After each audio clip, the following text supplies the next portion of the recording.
Welcome to the Mrs. R Relevant Daily Draft Podcast.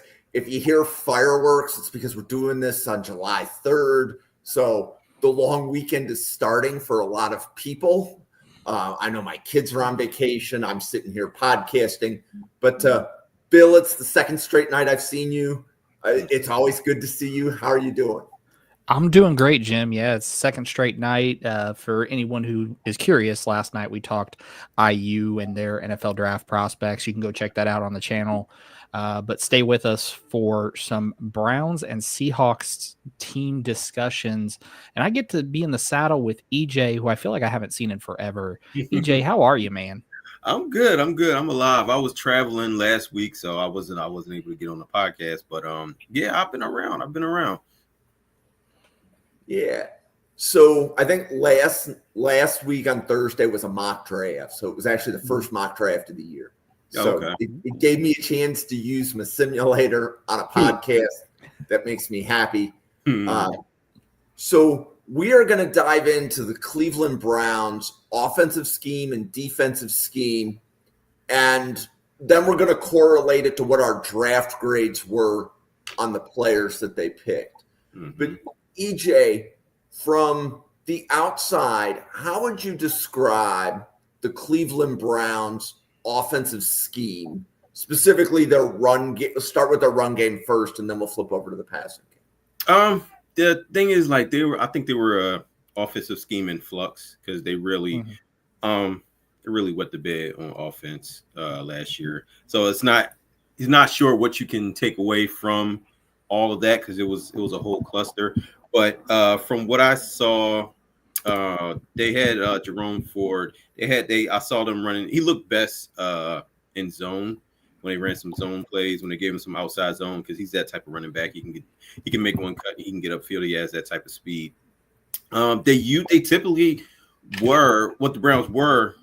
They used to be able to run anything they wanted to. They had one of the best offensive lines in the league for a while. And they used to be able to do whatever they wanted to, especially with Nick Chubb. They would run gap scheme. They would run zone. But when Nick Chubb went down and they just had Jerome Ford, it kind of limited what they wanted to do, really, because I could tell they want to mix it up. Kevin Stefanski, he's an offensive coordinator that wants to mix it up. He wants to throw fastballs at the offense, and he wants the versatility to be able to do anything. But what I just saw an offense that was hamstrung by bad quarterback play, and which in turn made offensive line look bad, which in turn made the wide receivers look bad, which in turn made the running game look bad. So whatever they tried to do, gap scheme, zone scheme, it had minimal success. They tried everything, but it didn't have a ton of success to it. So it's it's no really defined scheme of what they were trying to do. They were just trying to salvage a season. They were trying to salvage an offense and try to put together whatever would work. It was really tough to judge what they were trying to do because they were so hamstrung, especially by the quarterback position. So, Bill, yes, being the resident Cleveland Browns podcaster, yes, what's your assessment of the Cleveland Browns offensive scheme?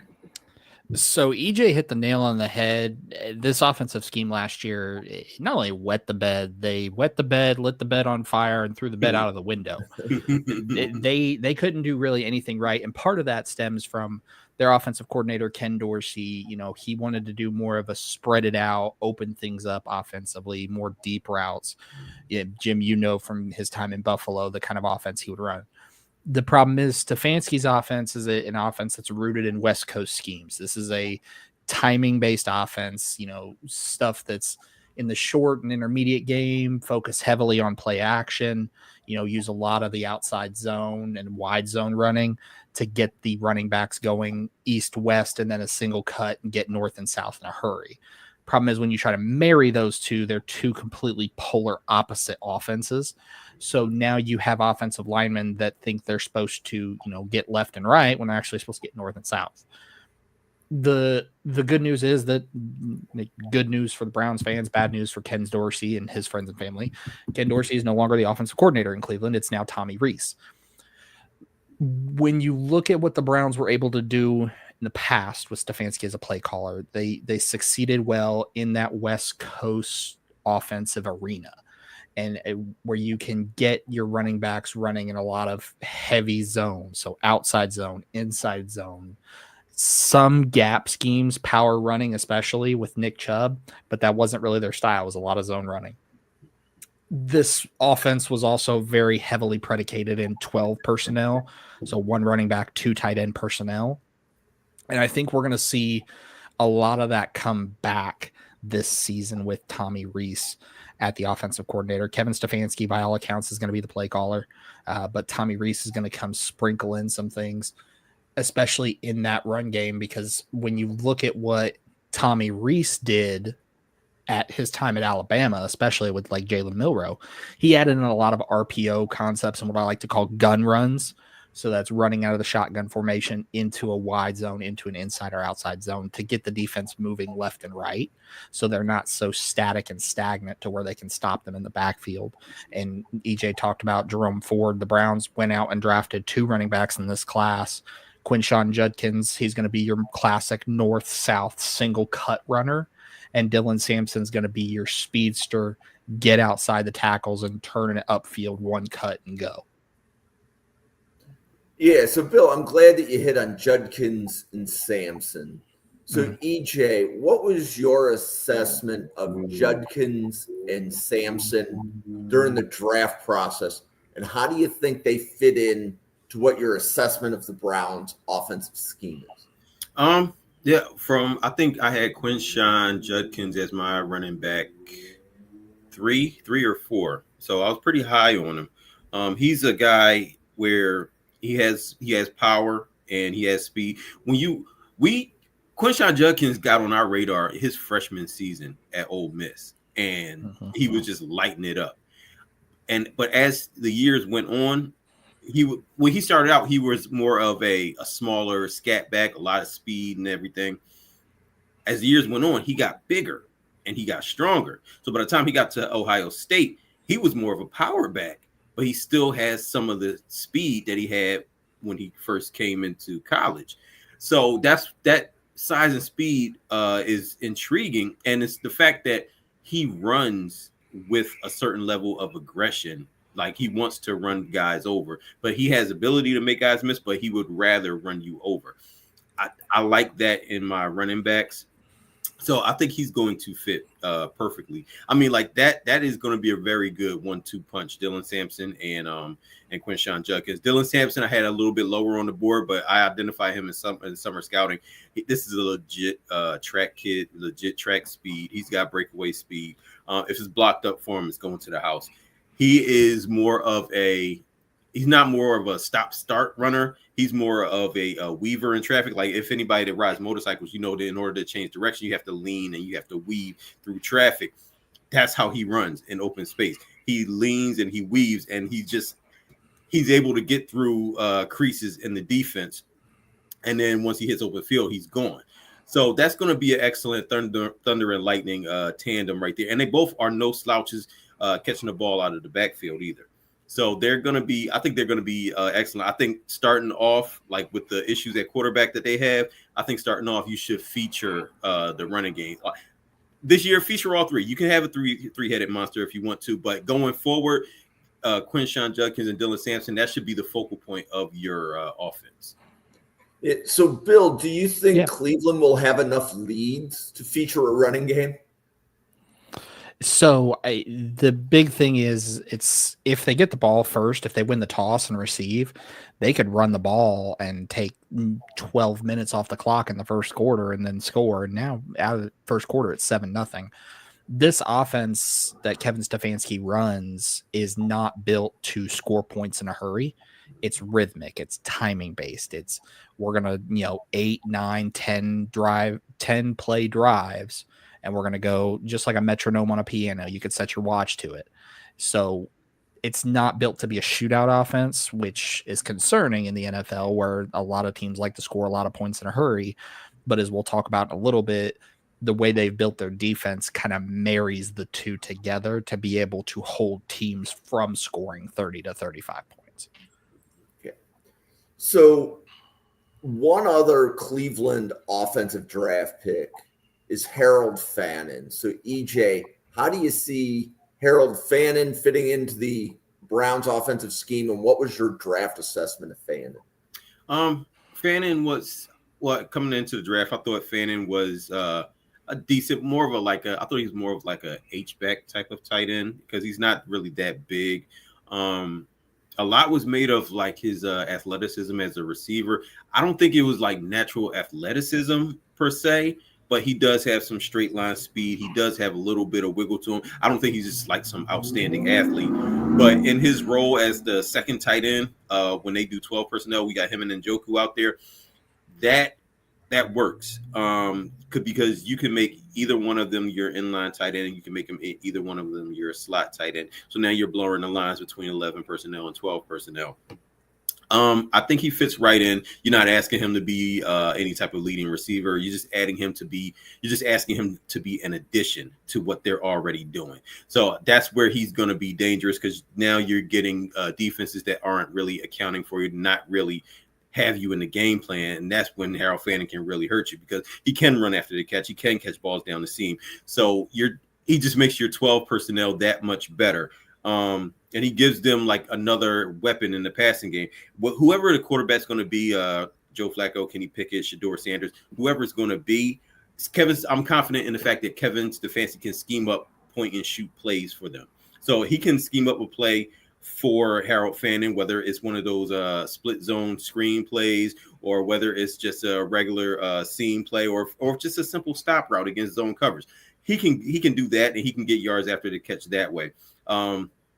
But yeah, he just gives them a legitimate 12 personnel package that they can put to use and that they can weaponize.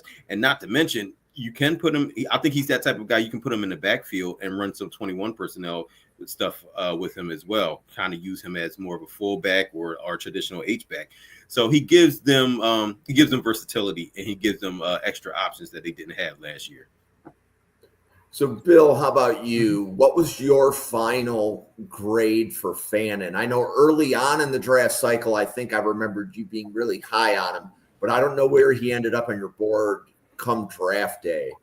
Yeah, so in summer scouting, I had him as tight end 1, tight end 2, back and forth between him and Tyler Warren.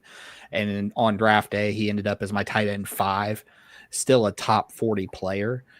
So I was ecstatic that the Browns got him, because like EJ talked about, there's going to be a lot of 12 personnel, but then also they're going to want to flip the script and do a lot of 21 personnel, especially like we talked about with Dylan Sampson, where you want a blocker in front of him to be able to block and get him out and into space and gone.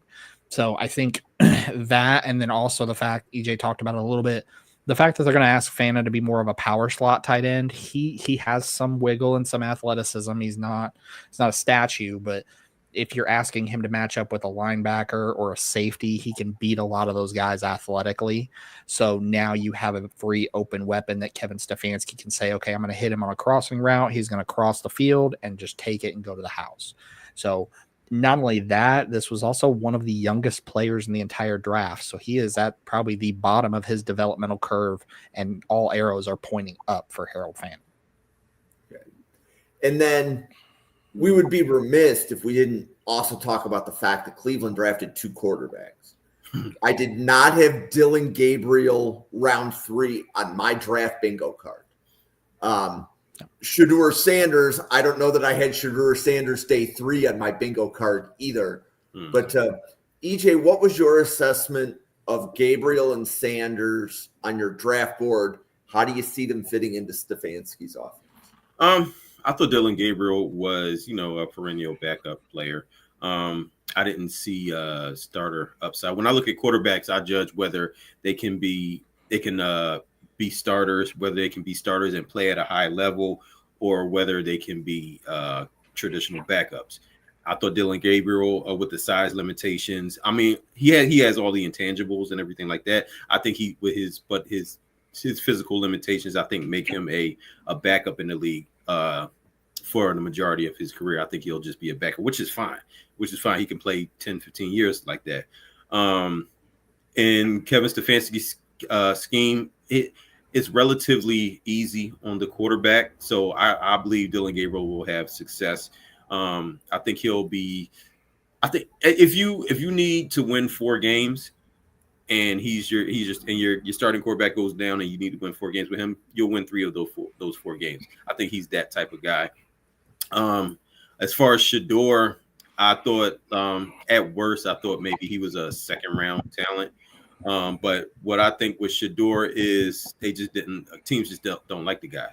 They didn't like his personality, and that's part of the draft evaluation. Like, you actually have to like who you're working with. So if a coach doesn't like a player, they're not going to draft him. So I think him falling in the draft was strictly personal. I don't believe he handled the draft process very well. I think he got some bad advice as far as working out and taking his interviews seriously. So that's probably part of the reason why he fell. But he has starter upside. He's not your wow athlete that you just have to get on the field, but he does have those intangibles as a quarterback. He can keep an offense on time, on rhythm, and he can throw with accuracy. That's a quarterback that can run the show. That's a quarterback that can drive your offense into the postseason.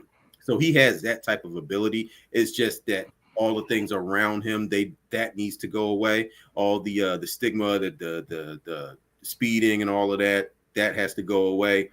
But once he gets on the field and once he actually just starts playing ball and nothing else matters, I think that's when you'll see the best of Shador Sanders. And I think he's going to be the starter for them. I don't know if it's this year or maybe next year, but I think eventually he's your future starter for that franchise.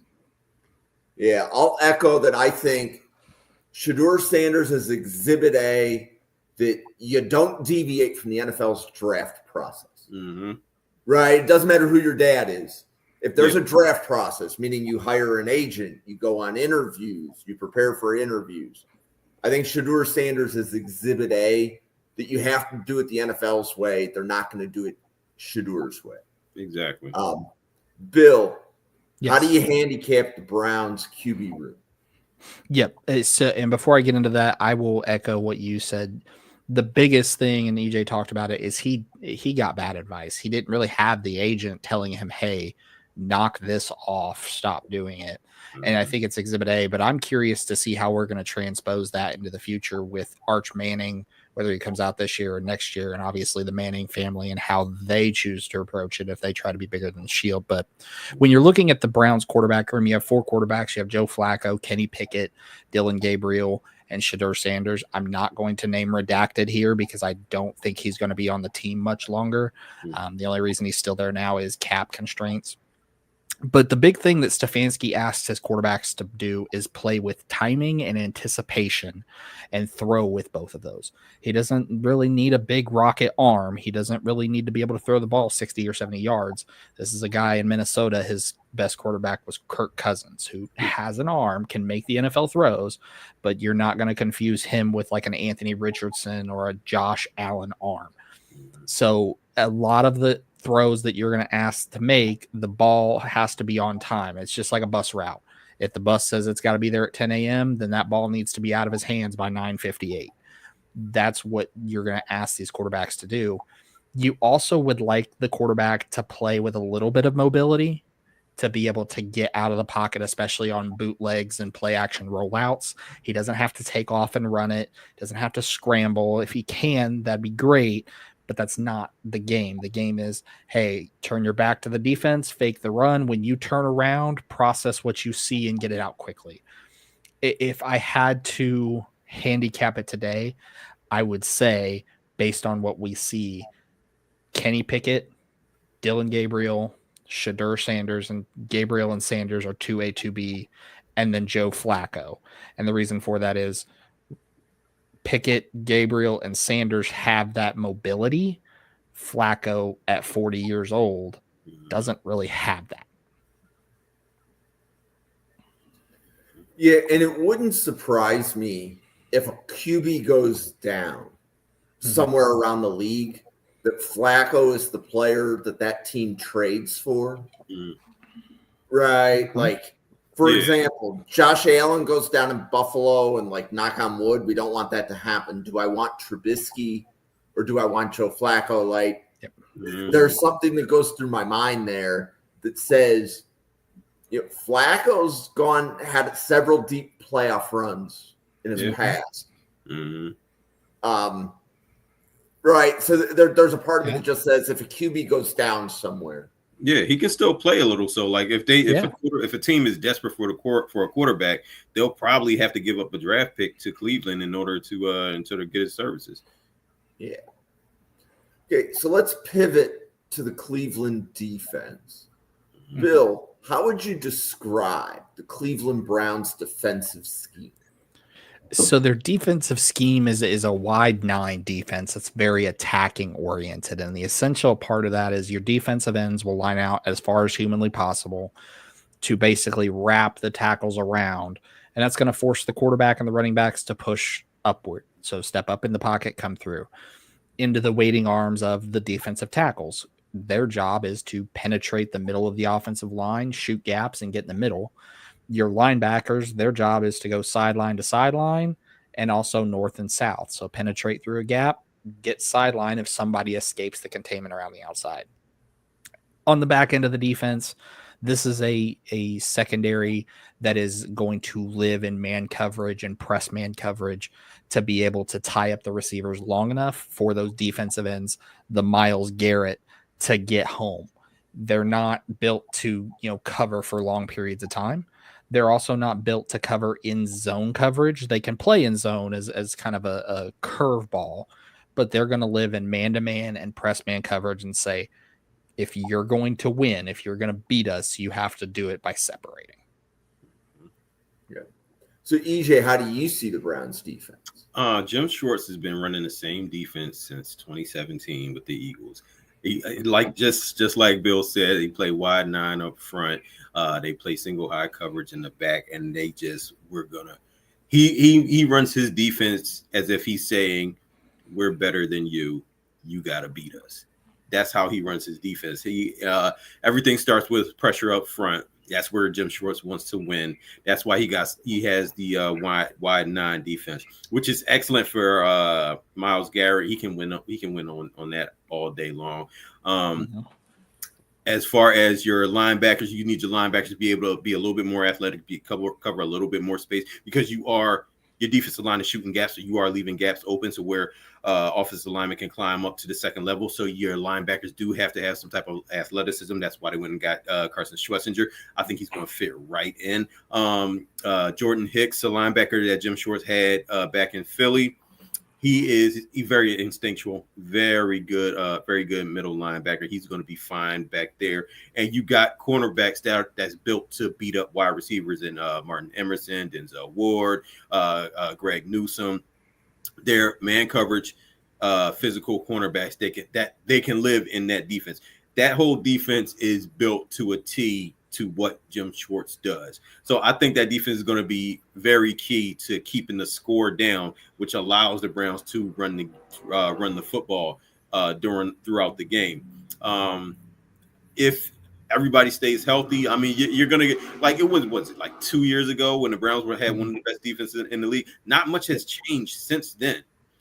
They still have that scheme still works. They still have the personnel to run that scheme. And Jim Schwartz has evolved a little bit. I see him sneak in some too high looks every now and then. So he is tinkering around with that. But his bread and butter is get after the quarterback from a wide 9 front.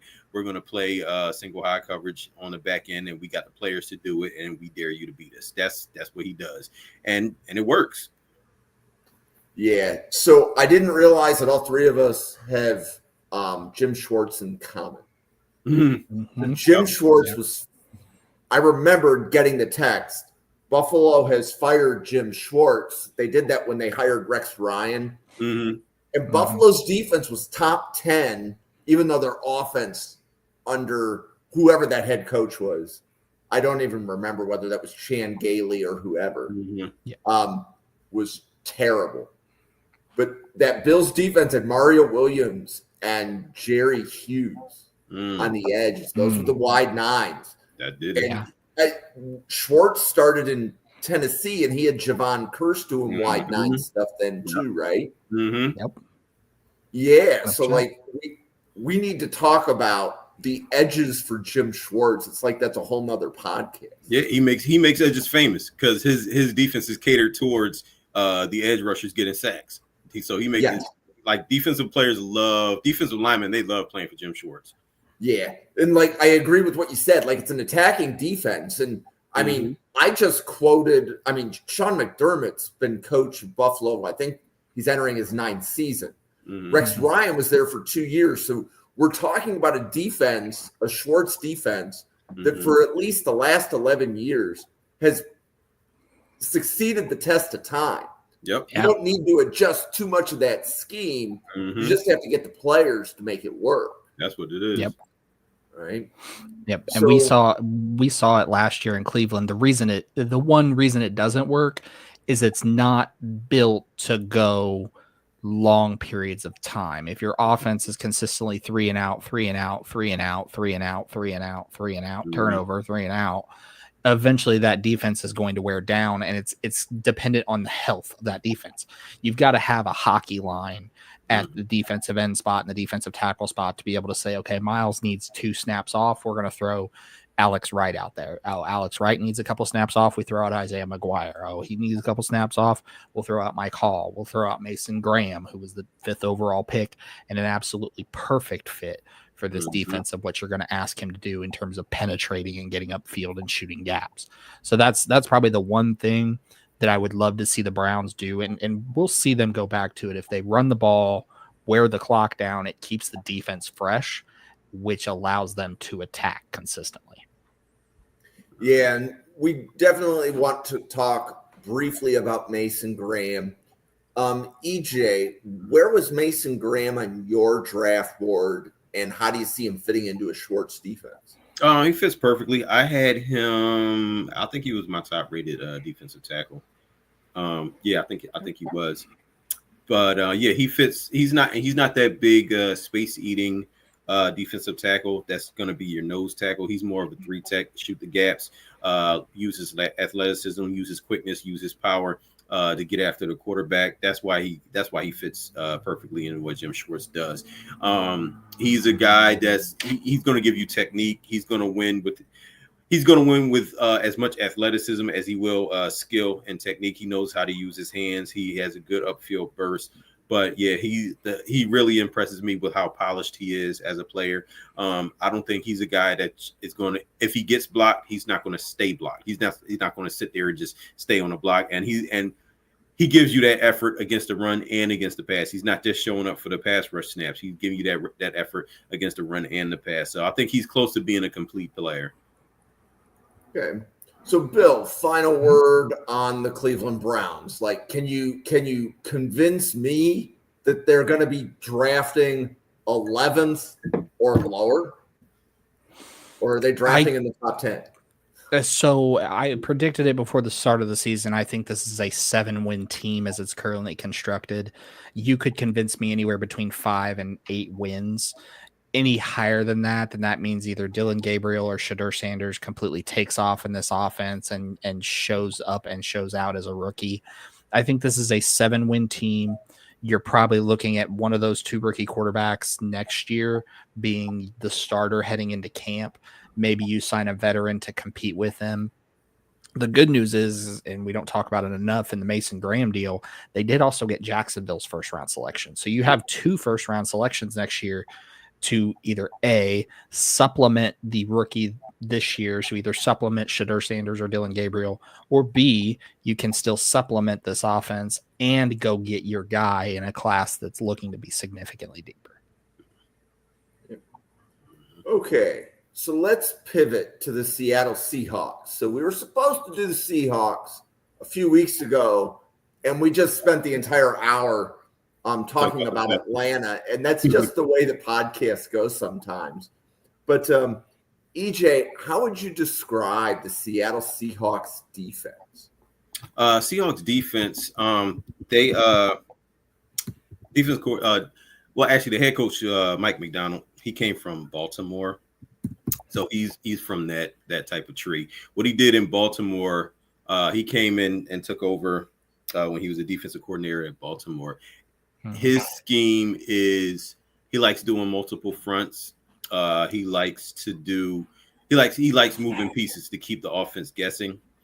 His scheme takes a while to learn because every defensive player has to learn every other defensive player's job, so that way they can mix and match and change on the fly. That takes a while. That takes a while, and that takes communication. So that's what you saw last year. They were learning each other. They were learning the scheme. By the time you got to the end of the season, it was working. It was clicking. They were playing much better than they were earlier in the season. So I expect them to pick up where they left off. What they're doing on defense on first and second downs, they like to do a lot of Fangio stuff, which is eye front, nose tackle. At your zero technique, you got 2 4 eyes or 3 techs, one or the other, and you got 2 outside stand up rushers. They like to do that on first and second down, and win on first and second down, create the third and long. That's when they go into their nickel package. That's when they really get into the funky stuff where you got 4 down linemen, you got your sim pressures, you got your man coverage on the outside, and that's when he's sending your blitzes, your zone, your fire zone blitzes, and all that, where the quarterback doesn't know who's coming, but they have to get there first. And that was their issue. Like earlier in the season, they was just getting run on. They wasn't used to playing with a light box meaning a 7 or less at the line of scrimmage. So they wasn't used to doing that. But once they started stopping the run at the end of the season, that's when they got into their third and longs, and that's when they really showed their true colors. Showed their ability to get after the quarterback and win on third down. So their defense was a work in progress, which is understandable because the new defensive coordinator and new coaching staff and all of that. But they started to pick it up towards the end of the season, and I expect them to do the same starting this season.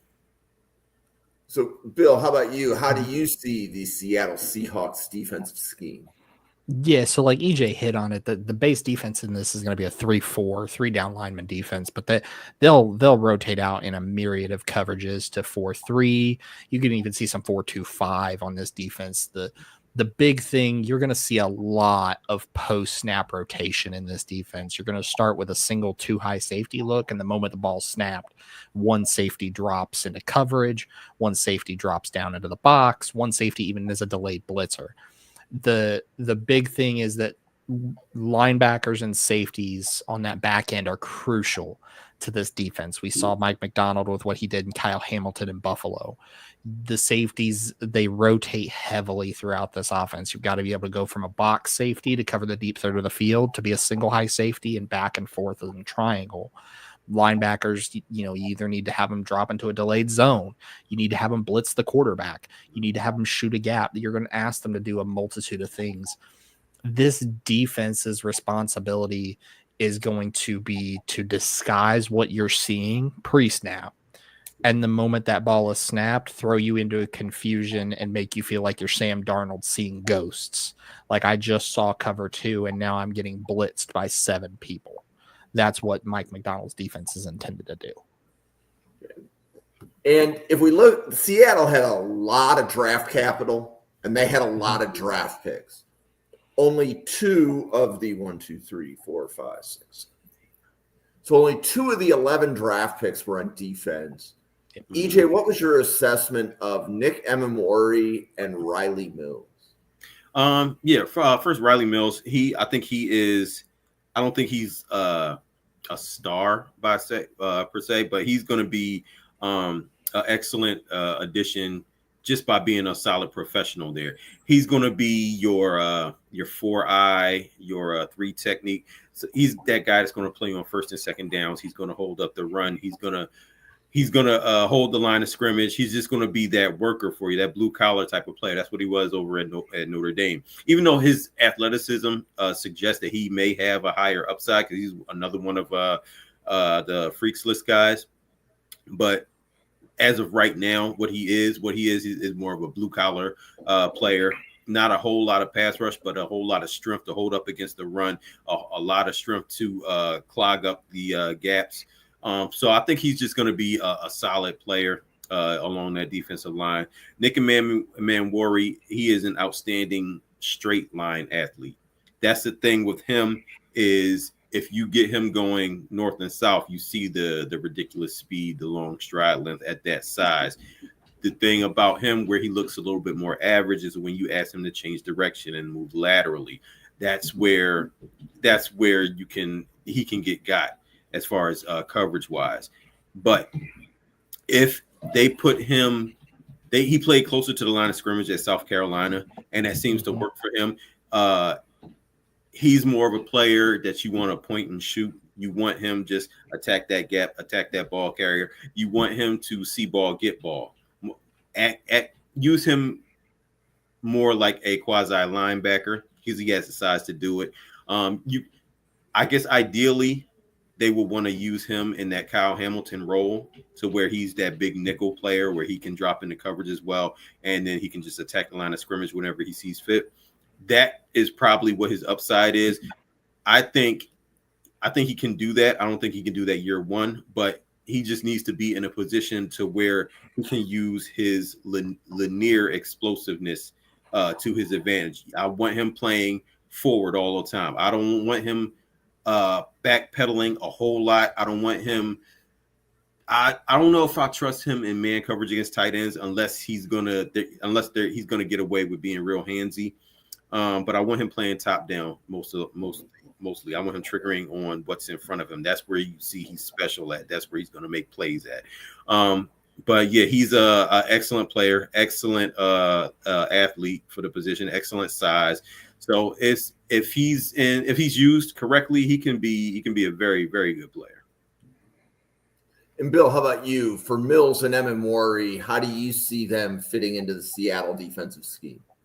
Yeah, so with Mills and Emenwari, EJ hit the nail on the head. And Mills is going to be that guy, kind of a rotational type of defensive tackle to be able to spell guys like Jaron Reed when you're in that 3-4 defense. It's going to be a big kind of outside defensive tackle, but is absolutely an athletic freak that can use his athletic God-given talents to work over an offensive line. And Nick Emenwari, I'm with EJ.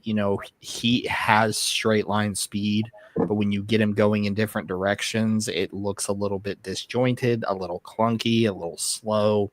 There was conversations around the combine of him potentially even switching over to linebacker, and I could certainly see it from a gap shooting standpoint, not necessarily a coverage standpoint.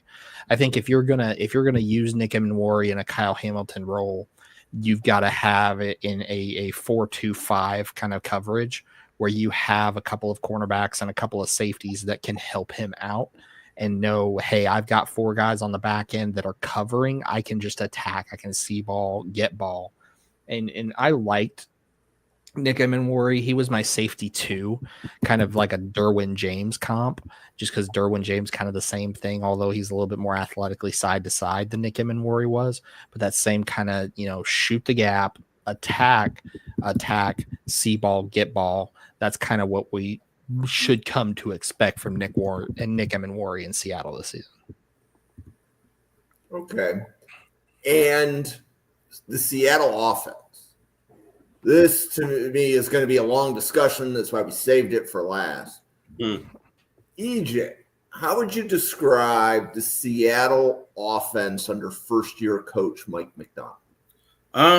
Last year, I think them struggling on the offensive line has been a recurring theme for a couple of years now. I liked Geno Smith as a quarterback. I think he's a very cerebral quarterback. I think he makes the right reads all the time. I think he has a ton of arm talent. I don't think they protected him well enough at all. And I think everything went downhill from there. So first and foremost, they need to get that offensive line right. When your offensive line they struggle running the ball, struggle protecting, and that changes how you play. So everything's got to be quick now, and teams can get a beat on that. I think we're pretty much like the injuries on the offensive line and consistency on the offensive line. I think that really killed what they wanted to do on offense, because the Geno Smith is capable of doing a lot of high level quarterback stuff. But they weren't able to do that because he just wasn't afforded the time to do that.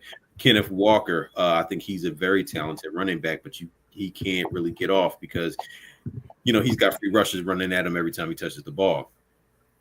So I think they were a bit of an offensive team hamstrung by what their offensive line was. Enter Gray Zabel.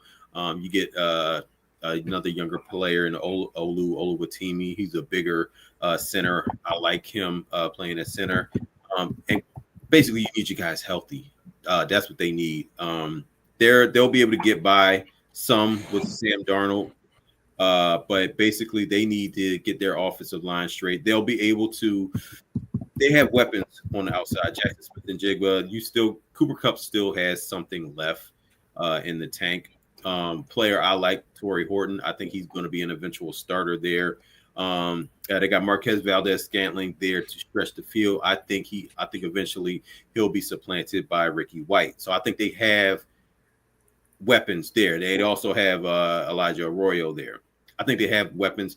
They have the type of weapons to where Clint Kubiak, he's from the Shanahan tree.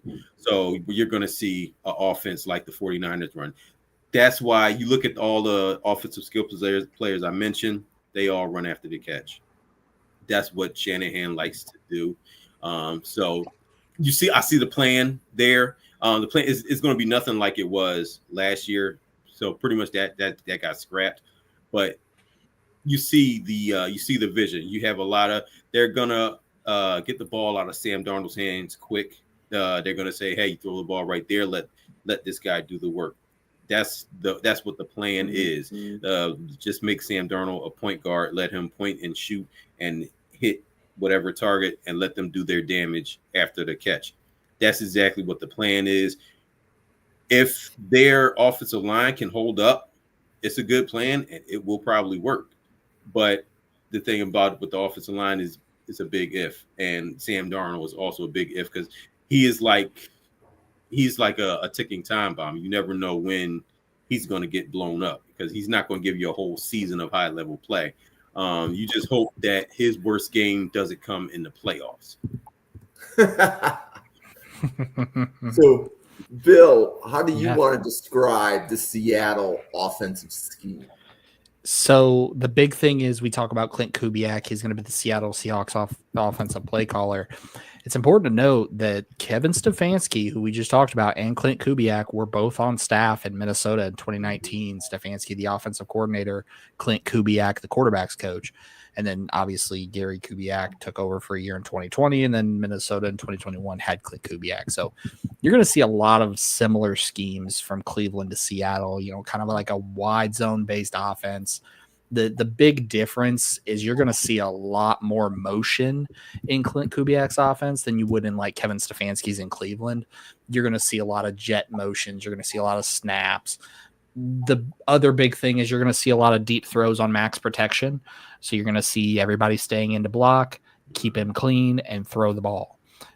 Like EJ talked about, when your quarterback is Sam Darnold, you have some questions because in this scheme, you have to play with timing. Like we talked about with the Browns, the ball is supposed to be there at 10. It needs to be leaving your hand at 9:58. With Sam Darnold, we haven't necessarily seen that. We've seen it in flashes at Minnesota, but then also when you look back to his time in New York, he had trouble getting through his progressions quickly. He had trouble trusting his eyes. We all know about the I saw ghosts press snippet, and that he'll never live that down. So when you go into that type of an offense that says, hey, we've got to play with timing and throw with anticipation, and you've shown a past history of not being able to do that, it's now very concerning. The good news is from a run game perspective, when you look at Kenneth Walker and Zach Charbonnet, they are perfect fits for what they want to do in a wide zone, inside zone, outside zone scheme. But like EJ talked about, this offense is going to live and die by this offensive line and them being able to stay healthy. I loved the pick of Gray Zabel in the first round. It showed that, hey, we are going to fortify the inside of this offensive line. I'm concerned that there was only one selection on the offensive line in the NFL draft early on. Early on. Okay. Yeah. Early on. Let me rephrase that. Early on. For me, when I looked at that offensive line, yes, you have guys like Oluwatimi, Christian Haynes, Abraham Lucas, Charles Cross. You hear a lot of names, but you don't hear a lot of this is the guy at X. This is the guy at right tackle. You hear, this is our guy. But for me, I would have liked to see them pump more high-end draft capital into that offensive line rather than your first-round selection and then just saying, well, we put a pick in it early on. We'll come back to it later on in the draft. And I think that's going to be the downfall of the Seattle offense this season. Yeah, and as we look at the Seattle draft, from a draft standpoint, this is a draft I really like, but we're not going to know if the Seattle offense transforms, I think, on the draft for at least 2 seasons.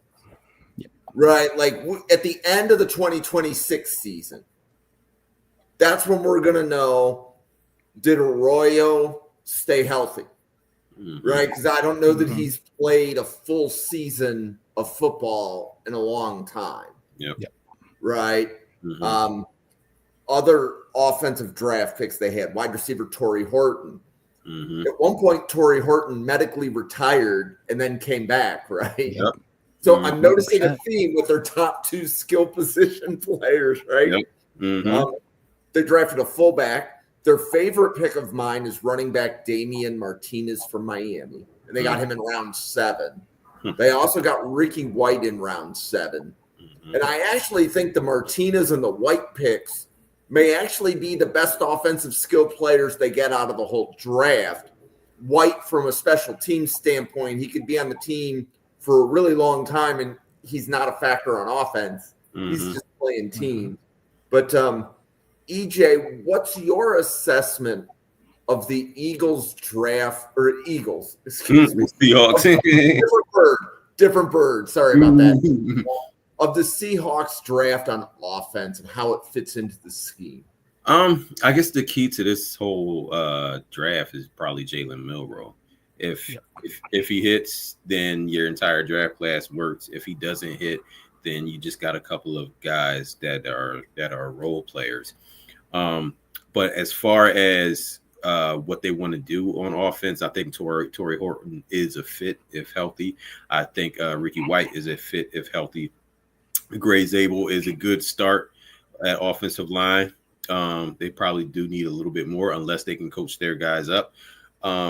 Elijah Arroyo is a fit. What they want to do, like they want to throw the ball and they want their guys to get yards after the catch. They're going to scheme their guys open. So to maximize that snap, they want their guys to get yards after the catch. And all those players have the ability to do that. And that's why they went out and got Cooper Kupp. That's why they drafted Jackson Smith and Jigba the year before. You see the theme of guys being able to run with the ball in their hands. But the whole thing is, do you have the guy that can deliver the ball? And we don't know if that's Jalen Milroe. He has the talent to do it. He has all the talent in the world to do it. From what we've heard, he has the right mental makeup to do it. But we just don't know how long the development stage is gonna be. That's the whole thing. He's the key to that draft. They drafted solid players. They drafted players that fit their vision of what they want to run.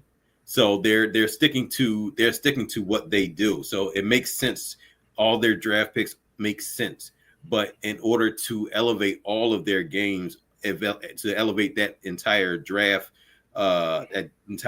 class, you need Jalen Milroe to be something. That's what they really need. They need that rookie contract. They need that rookie starter on that rookie contract in order to build around him before they have to pay him. So they're in this is like a wait and see year for Seattle. They got to see if Milroe is the guy or not. I think they'll get some production out of their rookies on offense, as far as like spot duty and here and there filling in for injured player. I think they'll get some production out of their rookies, but the biggest question mark is the quarterback. So, Bill, how about you? What is your assessment of the Seattle draft, specifically the offensive players?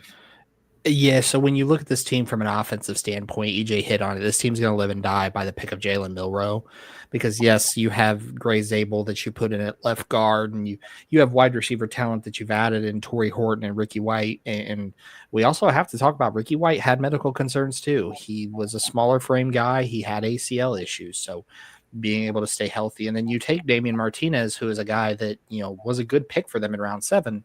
But you already have 3 running backs. So was it the best use of draft capital in round 7? I get it, but still, that's a 7th round pick that you can use elsewhere. This team's going to live and die by their quarterback position. And I know Seahawks fans don't want to hear this, but the Sam Darnold contract does have an off ramp with a post June 1st cut that would allow them to save almost $28 million. So if it doesn't work out, you can easily pivot to Jalen Milroe if for some reason Jalen Milroe ends up being the guy, or you can pivot to next year's class. I will say this. I like Jalen Milroe. My biggest concern with him was he always needed a developmental runway because he's a great runner, but he still has things to work on as a passer that, are the staple of the Shanahan offense: throwing with timing, throwing with anticipation, throwing while on the move. All of those things Jalen Milroe can do, but not at an NFL level. So for him to be 3rd on the depth chart is a perfect fit right now. Do I see a world where Jalen Milroe starts at some point this season? Absolutely. If we get to week 13, 14, and Seattle is out of the playoff race, I fully expect them to say, hey, Jalen, you're going in. We're going to see what we have in you to either determine if he's going to be the guy next year, or they choose to pivot off of Sam Darnold and then come back in 2027 and look at the quarterback class. 2026, excuse me. Okay. So let's pause for a quick second. Let's do a little commercial. EJ, you want to introduce yourself to everybody that is watching and let them know about all of your other content? Yeah, how you doing, everybody? I'm EJ. I am a draft analyst here at the Draft Professor. You can find me every Thursday at 9:00, and you can find me a couple of more days too. I don't know exactly when, but you're going to see a lot more of me. But you can also find my content on Twitter, or what they call X now. I do player breakdowns, scheme breakdowns, pretty much draft analysis. Pretty much what you get with me is straight film analysis, no bias, no hot takes, no clickbait. If you're into that type of thing, give me a follow, give me a like, hit me up. I answer back, and keep tuning in. Well, it's good to see you again. I love showing up on Thursdays and get to see you every Thursday. Mm-hmm. Bill, it's your 2nd time this week, and the Draft Professor audience will probably see you at least once or twice next week too. Yeah, absolutely. So you can check me out all sorts of places, starting on X at Spark Scouting, also on TikTok, Instagram, Threads, and Substack. Just search Spark Scouting and you'll see my lovely mug pop up.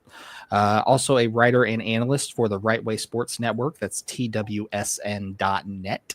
Also a podcaster here at the Draft Professor. You can catch me most of the time Wednesday nights. Sometimes I'll come hang out with EJ on Thursday nights.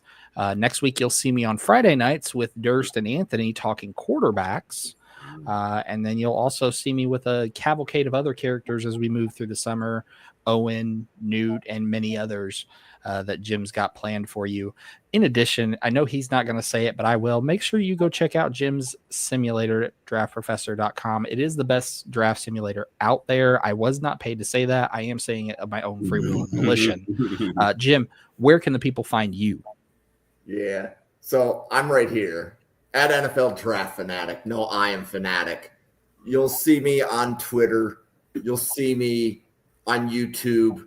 The best thank you can give is to hit the subscribe on YouTube. So if you like this content, we are here every day. Bill and EJ are 2 of 22 podcasters that help Draft Professor put out daily draft content. So what you're going to see next week, Monday and Tuesday, we are breaking down 2 college teams. I believe it is Oklahoma on Monday, Alabama on Tuesday. On Wednesday and Thursday, you're going to see podcasts just like this, where we're taking specific NFL teams, we're talking about their schemes and our analysis of the draft picks as they fit to the scheme. Fridays, we're doing quarterbacks.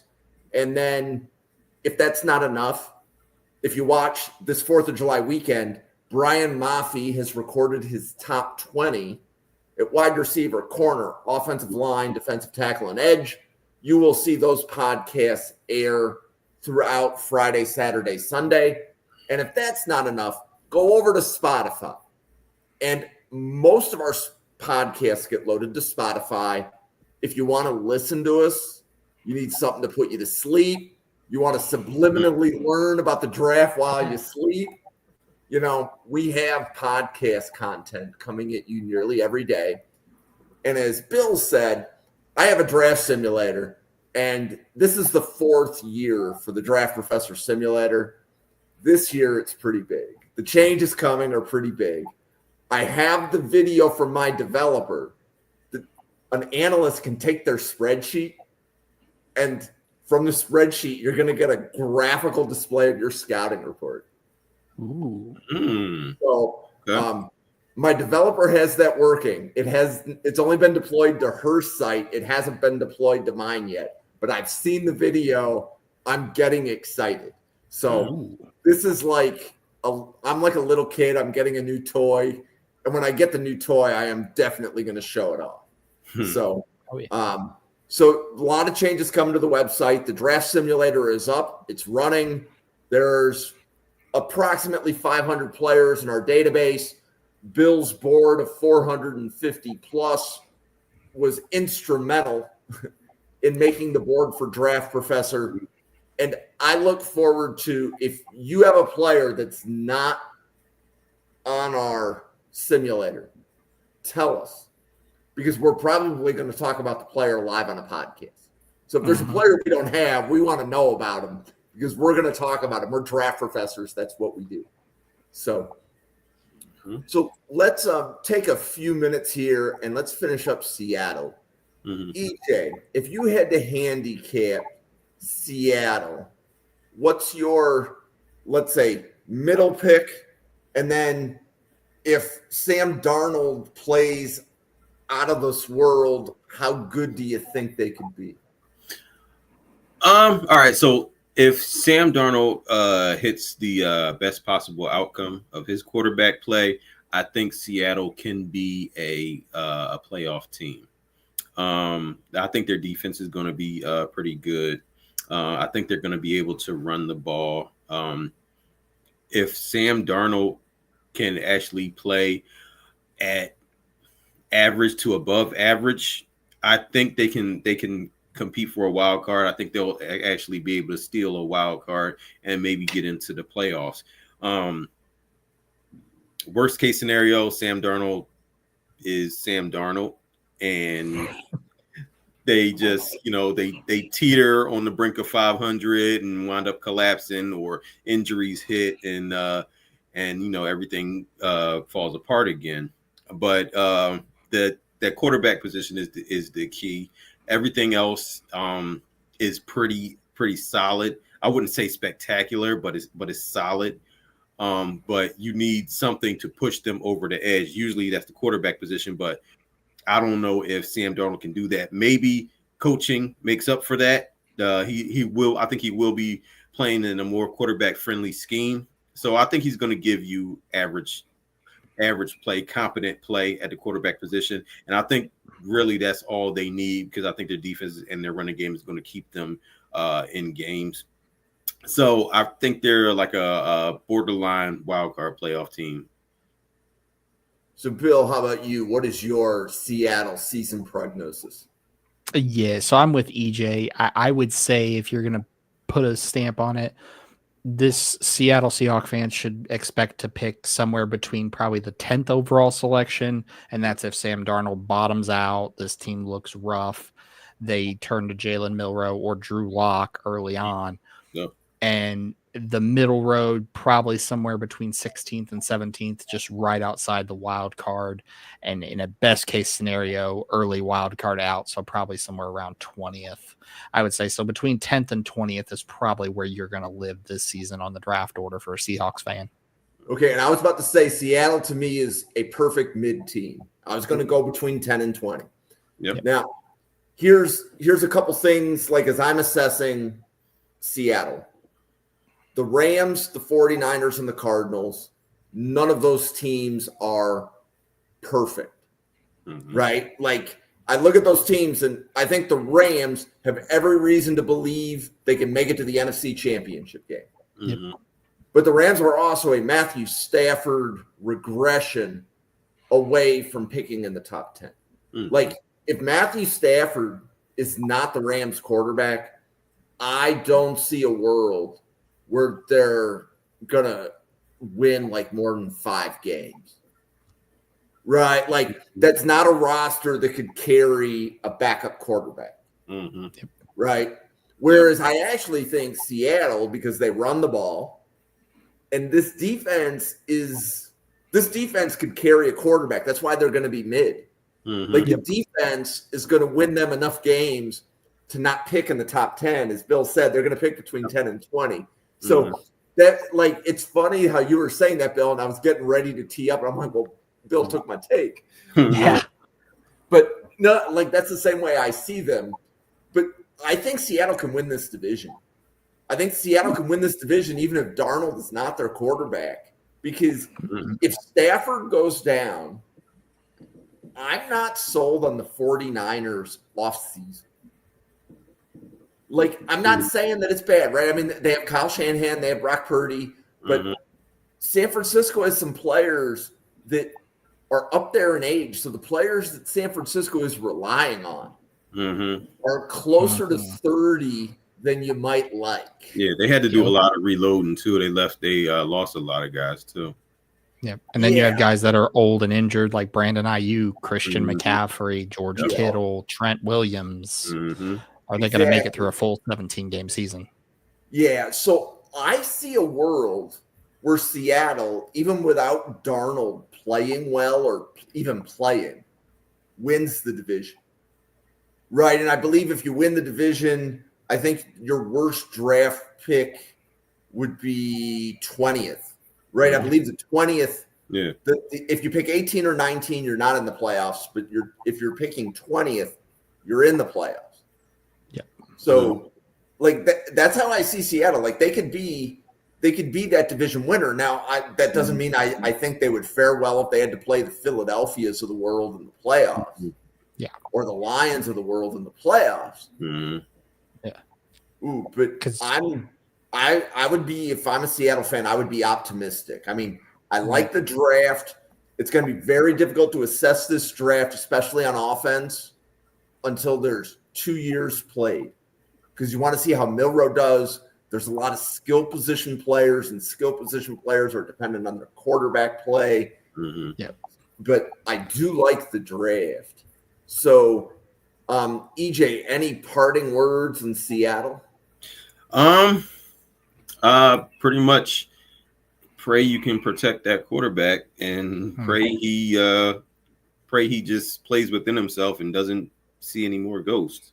So I mean, that's basically what you got to do. You got to pray for the quarterback.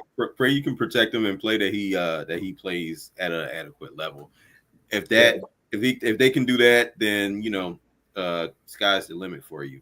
But that's about it. So, Bill, do you think the ghost of his name? I had his name on the tip of my tongue. The defensive tackle for the Rams, Aaron Donald. Do you think the ghost of Aaron Donald is going to cause Sam Darnold any problems? I don't think the ghost of Aaron Donald is going to cause them any problems, but I really do think that if Seattle's playing on or around Halloween, they tell Sam Darnold to stay home with his fear of ghosts. But I think one thing that you talked about, Jim, with Seattle potentially winning this division, odds are they're going to be the worst division winner of the 4, meaning you're now in a matchup with probably either Minnesota, Detroit, Green Bay, Washington, maybe even Philadelphia if they get beat out for the NFC East. So how much do you really want to say, yeah, we're going to go to nothing short of an automatic loss? Or do you want to say, hey, let's hope that Sam Darnold bottoms out and we can get off this off ramp of a 3-year, $100 million contract and then go get our guy in 2026? But yeah, I think EJ hit the nail on the head. This team's going to live and die by this quarterback position. And you would hope that either Sam Darnold doesn't see the ghosts, Drew Lock somehow magically discovers Missouri Drew Lock, or Jalen Milroe ends up being the guy that some folks thought he was during the draft cycle. So, Bill, the fact that your Sam Darnold ghost joke got EJ, like I saw EJ's teeth in a smile. EJ, I don't know that I've seen that before on a podcast. So, Bill, you gotta give yourself like a check mark for the day. There we go. Got me. That's pretty good. Well, for Bill, EJ, myself, there's 80 of us here at the Draft Professor. Thank you so much for watching, everybody. We will see you on a podcast again tomorrow. Have a good night, everybody. Later, guys. Peace.